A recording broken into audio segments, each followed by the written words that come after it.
What's up YouTube, I'm just another guy and welcome back to Ebbsfleet United. So here we are guys in our second season in the Premier League. This is the year I really wanted to step up. We were great last year. The fact that we managed to achieve an 8th place finish was fantastic for the club and really a good achievement. And so this year, the only place we could really go, or in my opinion we should go, is up. And the only thing above us is European spots. So this year I really wanted to be competing for Europe and competing for the European spots. Media prediction is 12th, which is really good, which to me means that we should finish at least 4, 5, 6 positions above that. So I'm aiming for quite an ambitious finish come the end of the season. So apart from that, no real time to delay. You already know we're at Selhurst Park this season because I told you about this last video. Affiliated clubs, we haven't got any, and I don't think I've improved my facilities. Let me have a look at landmarks. I don't think I improved them. I did improve my training and youth facilities. Now we've got a bit of money, might as well splash that and spend that in the area of the club that we need money to invest in, and that is the training and youth facilities and things like that. That way it'll attract better players as well, because players do look at your training and youth facilities, especially the training facilities, when they're joining your team, because if they're really good, it just tilts the balance a little bit towards you. So let's go on to the league table anyway and have a look at where we are currently. 20 games into the season, everyone else is on 19, so it's still a decent chance to reflect upon where we are. So 20 games into our league season, we currently find ourselves in 5th place, 3 points clear of Arsenal. If Arsenal do win their game in hand on us, they would go above us through goal difference. But still, to be in 5th/6th place is an incredible accomplishment for the first half of the season. And again, look at the teams above us: Tottenham, United, Chelsea, City. 4 very big teams, and even Arsenal below us. Liverpool way down the table, down in 9th. We're doing very well this season. Even Newcastle down in 17th place, and this was a team that last year got into Champions League. So we've grown, we've developed to the side, and yet again we're pushing forward and trying to achieve something that really shouldn't be achieved by a team of our size. So far we've got 10 wins, 4 draws and 6 defeats. That's more respectable than it was last time. Last time we were an all or nothing team. Not as bad as Liverpool are this season with 9 wins and 10 defeats and 0 draws. But we're definitely losing a lot less games and picking up points in a lot more. So that is a plus, that is a positive. Goals scored, we're still scoring a lot of goals. 5th highest goal scoring team in the league, which is perfect and bang on where we are on the table. But still, goals against, we cannot stop conceding. 3rd highest goal conceding total in the league, which really is abysmal. And yet again, it's the defence. I just can never seem to improve the defence enough to the point where we can actually be a decent defensive team. And in the end, it's our strike force that carries us through these games and carries us through the season and gets us to these high positions. So let's go into transfers and have a look at who we brought in and who we let go. So you already know about a huge chunk of these guys who left the side, all the way down to Travinas, whatever his name is there. So you know all these guys up here, all these guys that left for huge amounts of fees. Next guy to leave for our side 5 days later was Giuseppe Rizzo. Sorry, I was going to say Rossi. Giuseppe Rizzo. He joined Parmello on a fee of £2.3 million. So quite a hefty fee, and this guy was a star player for us last year. But again, I fell out of love with him. Not because he put in poor performances, just because I felt we had better centre mids at the side now, and I didn't want to keep him at the side. I knew he had a very good year, which meant his value was going to be quite high. And if I sat him on the bench for 6 months and then tried to sell him in January, his fee would have been a little bit less. Clubs wouldn't have been as interested in him, so I decided to try and get him out as soon as possible. Sorry about all the cuts, guys. I keep coughing. I try to get him out as soon as possible. £2.3 million. Parmello ordered Serie A, so overall, as a step for him. They've not played him as much, which surprises me because he did do well for us. But in the end of the day, £2.3 million is a very good fee to pick up. Next guy we let go was John Bedford. Some people may not recognise him. Whenever I go on the squad, he seems to be always the bench keeper. I just decided this year, well actually, I think Dundee came with the initial bid, and I thought, well, I don't actually need John Bedford. He's been at the club now since the start of his career, all the way through. He's played a few times for us in League One and went out alone to the Skrill South and struggled. But overall, he's just been our backup keeper for a long time. And this year, I just decided, no, what, I don't need him anymore. As I said, Dundee came with a bid, I believe, if I can remember back. And I thought, yep, 62k for someone that in the end would have just been released on a free. I'm more than happy to do that. So yeah, decent fee picked up for a player that never really achieved much and probably won't in his career. He's not a great player. He's probably decent for League 2 maybe, but not for us. Elsewhere, Nicolas Seguin, who we signed last year, he's gone out on loan to Racing Club de Lens in the top division in France. He's on loan. We're picking up 54 K a month, and I believe they're paying a small proportion of his wage. I just didn't need him anymore. I needed to get him out the side, and no one was after him as a transfer, but Lens were after him in terms of a loan, and like I said, a fee added on and things like that. I was just happy to get him off the wage bill in the end. So, yep, Skrill left on the 8th, on the 7th, and in the 7th, 25th to 7th. And we loaned out a lot of players, but there's two notable players I want to point out. The first guy is Luke Ayling. We signed this guy last season at right back. Didn't have a good year, and I decided I didn't want him. I wanted to get rid of him. And again, no one came in with bids, no one came in with offers. So in the end, a loan deal was the best I could do. I believe Leicester are paying all his wages. No, they're not. They're not even paying any of his wages. So, I'm paying all his wages. I just didn't want the guy at the squad. He was being disruptive as well, because of course I offered him to clubs and he wasn't happy with that. So I just had to get him out. And in the end, Leicester accepted it, but he's having an abysmal time at Leicester, and it just shows why I didn't want him in the team. He's not cut out for this level. It was a real poor signing for me to get this guy, and now he's on a huge wage budget and not playing, which is quite frustrating. And another key guy to leave on loan is Michael West. He's joined Notts County. He sadly wants to leave the side, but then again, he asked to leave, and I said, you know what, yep, that's fine. I'll try and get you out. No one came in for him, so he ended up handing in a transfer request, but I did finally let him go. And as you can see, 18 appearances, 2 goals, 4 assists, 2 planned match awards, a decent average match rating in League One. He's definitely at a level a little bit more suited for him. He was never really going to play for us. It was just sort of a nice thing to have him in and around the team. So in the end, once he said he wanted to leave, I have to agree and I have to let him go. So Michael West out on loan and will be leaving permanently, hopefully, very soon. But to the end, you already know about these top 4 guys. Deprella, Chalobah, Rhodes and Kosmanovic. Kosmanovic. Now we're talking about the newer signings. So, first guy we brought in, past some initial 4 that we'd already pre-arranged, was Hayden White for 2.7 million from Swansea. This guy's coming in as our new right back for the season. Very, very physically gifted. Great pace, great strength, great stamina, great acceleration. Overall, just physically gifted. Technically, mentally, not so much. And for that reason, I didn't really know what to expect when I played this guy, because of course he's going to be able to bomb up and down the pitch, but is his quality going to be as good? So far, not too bad, nothing incredible though. We just have to see how this guy goes really. He's done decently enough so far, 6.82 I'm happy enough with, but still not what I really wanted in a right back, not the performances I expected to put in. And with quite a large fee, 2.7 million, needs to be doing a lot better. We'll have a look at these new signings actually as well, since they've been here for 6 months. Deprella's done decently enough again. Same sort of thing with White. Not really incredible. Chalobah has been doing, again, okay. Nothing extraordinary, though. 20 appearances, 1 goal, 2 assists. Decent average rating, I guess. But, again, for the price I've paid for him, for the fee, not really good enough. And Jordan Rhodes, £5.75 million. He's been doing incredibly well. 19 appearances, 10 goals, 5 assists, 2 player match awards, 7.07 match rating. He is the guy leading the front line currently, and he's done exactly what I expected when I brought him. He's banging in the goals. Anyway, back to the signings you haven't seen yet. Batul came in next for 500k. This kid is incredible, and I'm really looking forward to see how this guy goes. He's 19 years of age. He's a centre back. He's got experience, a little bit of experience playing in the Croatian First Division.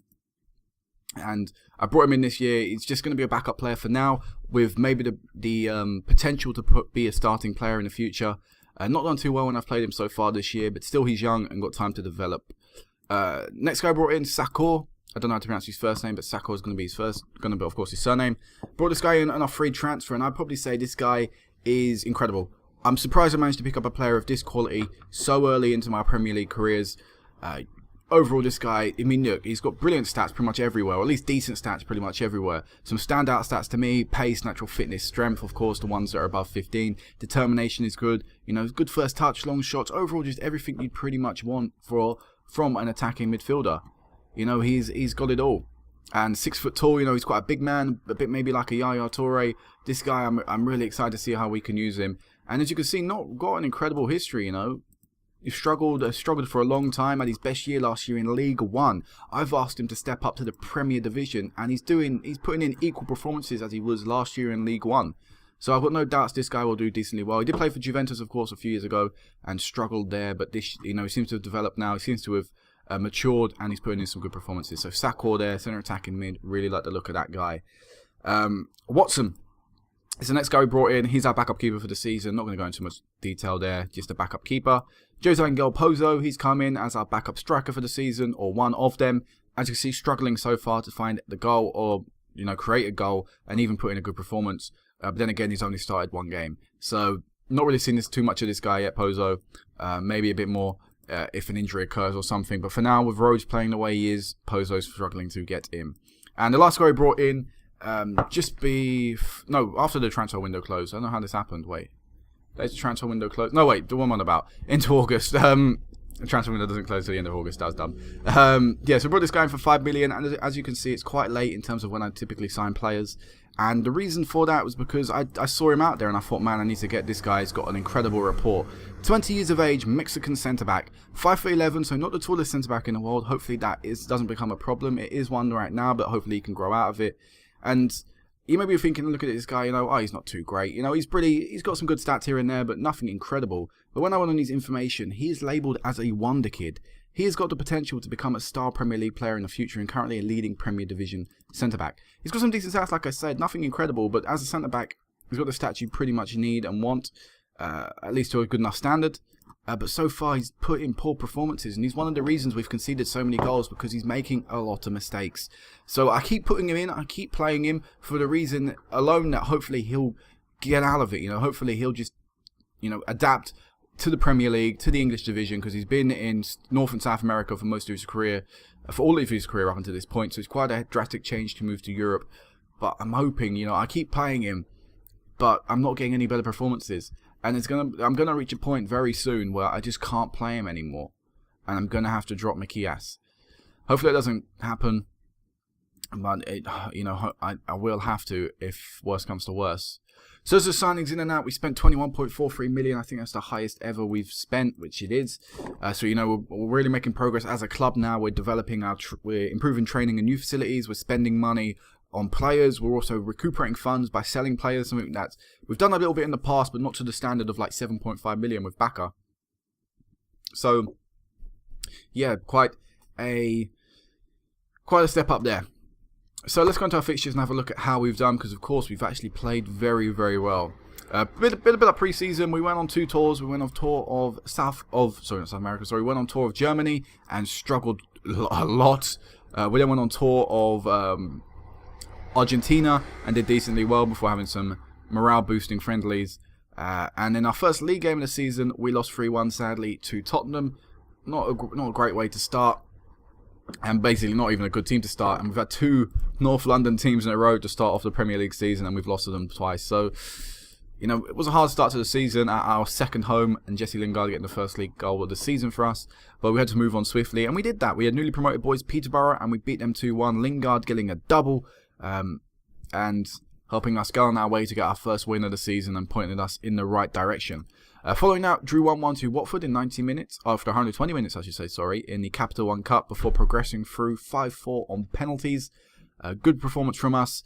Sakor returning to play for his ex-team, where he spent 2 years there, and ended up scoring the winning penalty. So, decent result there against the Championship boys. I think they're Championship. They are now Championship boys. So, decent result there. I mean, we did play a full team, but at least we got the win coming into the day and a late goal to earn us that extra time. So following that, we beat Brighton 4-3, a high-scoring affair with Lingard getting the winning goal and actually getting 2 yet again. Jesse Lingard on form at the start of the season, as you can see, helping us get the 4-3 victory, just scraping it and just getting over the line. Jesse Lingard continually scoring ways in a 3-1 defeat, but was only a consolation goal on that occasion. But in the next match, his 20th minute goal ended up getting us the win. So Jesse Lingard really helping the team and really carrying the team for the early stages of the season. And he was on form yet again. We played Swansea, the boys just relegated, and Jordan Rhodes stepped up to score against his ex-team, as we had Chalobah as well playing against his ex-team, and Hayden White, all of them putting good performances, and all of them helped contribute to a very good result and a very good victory in the Capital One Cup third round. After that, beat Reading 2-0 before falling to our third defeat of the league season with a 3-2 defeat over Aston Villa. This was poor. Aston Villa are a team we really should be beating, and to lose to them, and look at that, Macias getting sent off. You know, it just an example of a poor performance where he probably cost us the game. Okay, at that point we were 2-0 down. We were at 2-2. I mean, we were at 3-2, and you know, we could have really fought back, maybe. But once that man gets sent off, it just becomes a whole different challenge. So, yeah, that was a real shame. Following that, 1-1 draw to Fulham. A very, very late goal and equaliser from Deprella, earning us a point there. That's a decent point because it looked like we weren't going to get anything for the majority of the game. We then lost 3-0 to Manchester United at Old Trafford. Something you'd expect, though. We're still not up to their standard. Putting a pretty equal performance, though. But the scoreline reflects how poor we are defensively this season, conceding 3 goals when really we shouldn't have. In the Capital One Cup 4th round now, we won 2-1 against Everton with David Ivan getting his first goal for the club in about a year and a bit now, I think, because he didn't really play much last year. No, we did get 2 goals. Wait, yeah, he got 2 goals for us last year. Didn't really start many games, though. And this year, playing a few more games, again, not really starting many. But in this game, he came on from the bench and managed to get the winning goal in the 91st minute, the first minute of extra time, putting us through to the Capital One Cup quarterfinals, the closest we've ever been to a sort of major or, you know, a top trophy in England. After that, we lost 4-1 to Arsenal. Poor result, but again, Arsenal are a team that are going to be difficult for us. But went back onto a really good run of form as we beat Hull 2-1. We beat Liverpool at Anfield 2-1. Nathaniel Chalobah getting the winning goal. Sorry for us there. Following that, we drew 2-2 to Southampton. Pretty decent result. They're in and around us in the league table, so at least they didn't gain points on us. At least we didn't lose points, you know, and things like that. Following that, 3-0 victory to Leicester. Result I expect. A 3-2 victory to Wolves. Again, another result I expected. Before a 2-2 draw to West Brom. Probably could have done a little bit better there, but again, showing defensive frailties, showing how poor we are defensively, conceding 2 goals to West Bromwich Albion. Then in the Capital One Cup quarter-final, we lost 4-0 to Manchester City, sadly. We were unable to really turn up, as a matter of fact. Again, another poor defensive display. Olsen, McAllis, White and Deprella all putting in poor performances. But really, overall, poor performances everywhere on the pitch from us. So I can't really just blame the defence there because we just weren't in the game at all. And City deserved the 4-0 scoreline. But we again returned to the league. We beat Newcastle. We're having a very poor year, 2-1. Good result there. Jordan Rhodes with the winner. We then drew 2-2 to Manchester City. What a result this is. We went 2-0 down, but again, showed great spirit, something we've done in the past. Showed great team spirit, great determination to turn it around. And in the end, Hayden White getting his first goal for the club, I believe. I don't remember reading his name before. Yeah, getting his first goal for the club to earn us a decent point at home to Manchester City. And then we played Chelsea and we lost 3-0 to them away from home. Again, quite a poor defeat to take. But again, poor performance all around the field. Never really turned up to the game. And as a result, 3-0 scoreline was probably deserved. And then quite recently, we've beaten Peterborough 3-2 as we started playing teams yet again, who we've played already this season. I beat them 3-2 with Jordan Rhodes getting the 66th minute winner. So a lot more consistent this season, better consistency. And as a result, we're up in 5th. You know, this is where we could have been last year. Still some results that really shouldn't be happening to us. The Stoke game, the Aston Villa game, the Fulham game, you could argue, we probably should be beating them. But apart from that, you know, still, we're losing games, of course. That's something that's going to happen in the Premier League. You can't win every game. You know, it's going to be hard to avoid a defeat as well, unless you're Arsenal or who was the other team? Was it Wolves or Stoke who did the undefeated season? Way back, I think it might have been Wolves. Yeah, but unless you're them teams, you know, unless you have a miraculous season, it's going to be very hard to be undefeated in the Premier Division. So, no, it's going to be hard against the top teams like Chelsea, Tottenham, City, you know, Arsenal, Man U, away from home especially. So, you can't be too disheartened by some of them results, but still we're beating the teams that we need to be beating. We've got the FA Cup 3rd round against West Brom coming up. Hopefully we'll have a better performance than we did last time we played them at home as well. We've got that slight advantage, and we are favourites, so hopefully we can use that. Of course, same as it was last year, I would love to get in Europe. We're currently in 5th, so we've got that real possibility of qualifying via the league. But I would love, of course, to go on a cup run and try and win a major cup competition in England. With the FA Cup only left available to us, that would be a great honour to win that. The FA Cup is a very difficult cup to win, of course. But, of course, I'd love to see if we can go the full way and try and do that. Looking at some player stats, Jesse Lingard has been incredible this season. You could see by the amount of goals he scored at the start of the year. He's really helped us this year and really has grown into the position he's been playing now. I think I've been pushing him out on the wings. I don't remember which one is it. Is it the left wing? I think I've been pushing him out there. No, the right wing, sorry.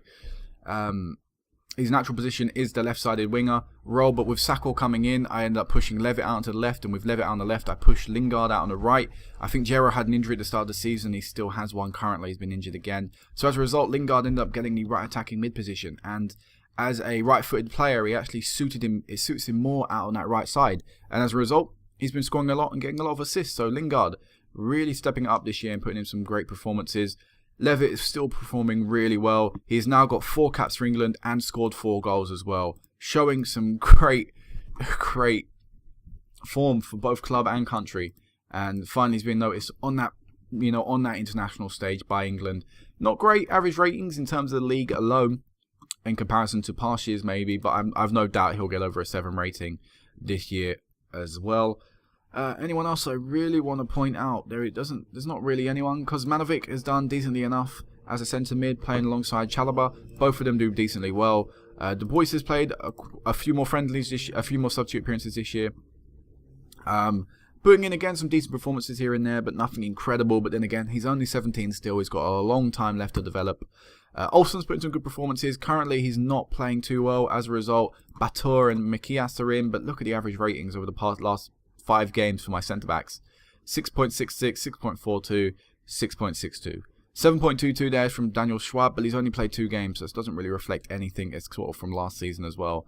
And so yeah, we're just struggling.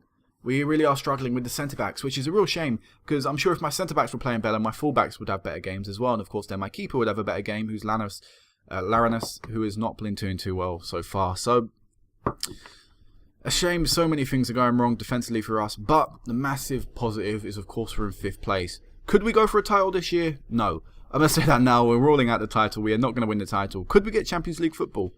Maybe. I still would say that's a massive possibility. We're only 5 points off City. If they win their game in hand, of course, we are a lot more points away. 8 points away from them. But, we have to be realistic. We could still maybe get Champions League football. A good run of form, a poor run of form from Manchester City, maybe even beating Man City. It could still happen. But for me right now, it's about getting Europa League football at least. That's what I want. I want to get Europa League football as a minimum. Let's have a look at some stats. Again, average attendance. What's our average attendance? It is 15,000, so it's up 5,000 or 4,000 from at Selhurst Park, which is about 26,000 capacity. We're going to be, we have a lot more room for more fans, so that's good to see. Our salary per annum is up around 30 million. I said that last time. I reckon it would grow to about 30, 40 million. And that's true so far. Of course, I'm going to be looking to try and improve in January. How poor we are defensively, I can't not improve. I've got to look at some centre-backs and see if I can find someone out there to help me, help solve the problem. Top goal scorers, Jordan Rhodes is currently in 5th place. So that is really encouraging. And player of the match awards, Jesse Lingard's in 3rd. So some really good performances, but we can't beat some of the world-class players surrounding us, Juan Mata, all them top players that are still in the Premier League. So we're still a little bit away behind that. Wow, Tom Kearney. That is a surprise. He's doing so well with Brighton. I probably won't sign him though. Don't worry, I just wanted to have a look. But yeah, I think this is going to be it for now, guys. Next time I will meet you back will be the end of season update. Hopefully I'll have a cup to final to maybe talk about. That would be great. But ideally, if we were to get knocked out of the cups, in a few days' time to West Brom, as long as we got that 5th place spot, as long as we got that 6th place spot, I'd be really happy. So until then, guys, peace out.